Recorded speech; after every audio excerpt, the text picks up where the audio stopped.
De parc photovoltaïque à Saint-Médard-la-Rochette, enfin débloqué, la préfecture délivre le permis de construire, mais on est encore loin de la conclusion. Pourquoi? Parce que la société qui porte le projet, Nelios, n'a pas le feu vert du ministère de l'Énergie et du Développement durable pour vendre l'énergie produite.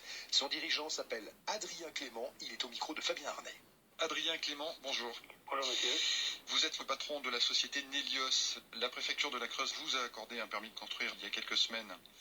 Est-ce que vous êtes prêt aujourd'hui à construire ces panneaux? Alors, en effet, la préfecture de la Creuse nous a accordé le permis de construire. C'est un projet de près de 2 mégawatts sur 5 hectares et des poussières que nous portons depuis près de 3 ans. La première étape était donc l'obtention de ce permis de construire. Et la deuxième étape dans le monde de l'énergie, c'est l'obtention d'une autorisation d'exploiter par le ministère de l'Énergie. Administrativement, vous avez le droit de construire demain. Après, vous n'allez pas investir dans une unité de production électrique si derrière EDF ne vous rachète pas ou un acteur ne vous rachète pas l'électricité. Et c'est la grande différence que nous avons avec cette année et il y a 1 an et demi où nous pouvions déposer un dossier auprès d'EDF et tout de suite avoir un tarif d'achat. Ce n'est plus le cas. Qu'est-ce qui reste du projet finalement? Il reste un foncier, une volonté politique locale, il reste un porteur de projet qui a les moyens d'investir, il reste un permis de construire accordé. Malheureusement, ce que nous n'avons pas, c'est aujourd'hui une politique nationale qui nous permette de produire de l'électricité lorsque l'ensemble des conditions administratives sont remplies.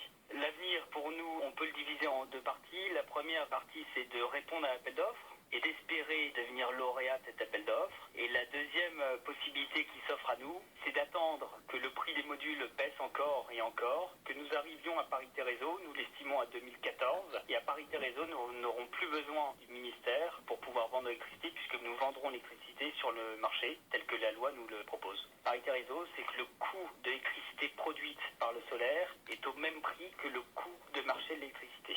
Est-ce que vous ne regrettez pas de vous être investi dans ce projet de Saint-Médard? En fait, je ne peux pas regretter investir dans le solaire, puisque c'est une technologie dans laquelle je crois sincèrement, très simple à mettre en place, qui n'a pas d'incidence environnementale, qui n'a pas de risque industriel comme on peut avoir dans d'autres unités de production type nucléaire. Et enfin, régionalement, je trouve qu'il y a un vrai sens à investir dans la région du Limousin, et notamment à Saint-Médard-la-Rochette, de convertir un site de l'énergie du passé, l'énergie des mines, à l'énergie du futur, issue du renouvelable. Ce projet a un véritable sens. Malheureusement, les politiques ne le voient pas comme ça. On ne fait confiance qu'aux grands groupes et on ne croit qu'au nucléaire, puisque c'est lié avec le nucléaire et pas avec les autres formes d'énergie comme le reste du monde. Merci Adrien Clément. Merci monsieur. Adrien Clément, donc au micro de Fabien Arnay, 7h53.